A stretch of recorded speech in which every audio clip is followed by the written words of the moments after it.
இருந்துச்சு. அது என்ன கடைன்னு பார்த்தீங்கன்னா, chain, key chain, Murugan key chain அந்த மாதிரி நிறைய இருந்துச்சு அந்த இடத்துலையே. அப்புறம் முதலே வந்து விநாயகர் கோயில் இருந்துச்சு. அந்த விநாயகர் கோயிலில் வந்து ஒரு பத்தி போட்டு அதுக்கப்புறம் போனோம்னா சும்மா முன்னாடி வந்து ஒரு எட்டுக்கை அம்மன் வச்சுருந்தாங்க. அது அங்கே வந்து ஸ்டெப்ஸ் இருந்துச்சு. அது ஏற முடியாதவங்க கீழே வந்து சாமி கும்பிட்டுக்கலாம்.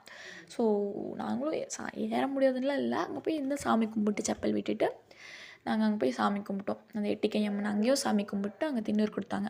அதையும் வச்சுட்டு நாங்கள் நெக்ஸ்ட்டு மேலே ஏற ஆரம்பித்தோம். மேலேனா அது ரொம்ப தூரம்லாம் இல்லை, கொஞ்சம் தான். எப்படின்னா ஒரு மொத்தமாகவே ஒரு 50 ஸ்டெப்ஸ் அந்த மாதிரி தான் இருக்கும். ஸோ நாங்களும் அந்த 50 ஸ்டெப் ஏறி போய் சாமி பார்த்தோம். அங்கே வந்து அந்த சாமி வந்து எப்படி இருந்துச்சுன்னு பார்த்தீங்கன்னா, முன்னாடி பார்த்த சாமி மாதிரியே இருந்துச்சு. ஆனால் அதில் ஃபுல்லாக வந்து மஞ்சள் பூசியிருந்தாங்க.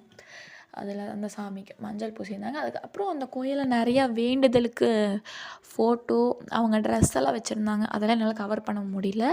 ஏன்னா அதுக்குள்ளேயே போயிட்டு வீடியோ எடுக்கக்கூடாதுன்னு சொல்லிட்டாங்க. அதுக்கப்புறம் நாங்கள் லைனில் நின்று தான் சாமி பார்க்க வேண்டியதாக இருந்துச்சு. ஏன்னா பயங்கர க்ரௌடாக இருந்தனால நீங்களும் கொஞ்ச நேரம் ஒரு 10 நிமிஷம் நின்னீங்கன்னா சாமி பார்த்துர்லாம். சாமி பார்த்துட்டு